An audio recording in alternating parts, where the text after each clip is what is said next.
And we're still on the subject of rear ends.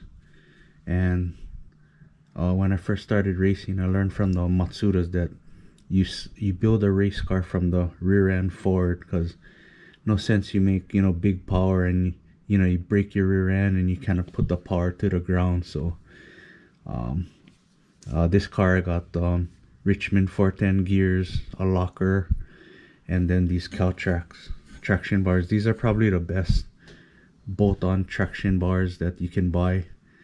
And so what happens is, like, the rear end, the pinion is trying to climb the ring gear, so when you accelerate, the rear end is trying to do this. So if you don't have any traction device, what happens is it'll rotate, and then it'll wrap the spring and then spring back, wrap the spring back, and that's when you get the wheel hop.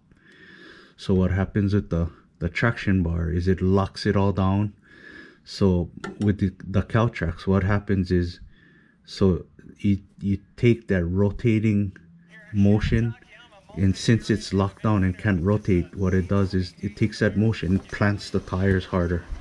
So, and the harder you hit the traction bar, the harder it plants. So that's how these work. And I got them set. I never touched them since I put them in. So the setting that has worked is, you got the two settings. So the top setting is supposed to hit the tires harder, so I put it at that setting, and at ride height I preloaded half a turn. So there's like a bar that contacts the leaf spring, and you make that bar lightly contact the top of the leaf spring, and then you preload the bar half a turn and then lock it down. And I got it equal on both sides, and that setup has worked for me, like no traction problems since I started running the car. So that's how I do it.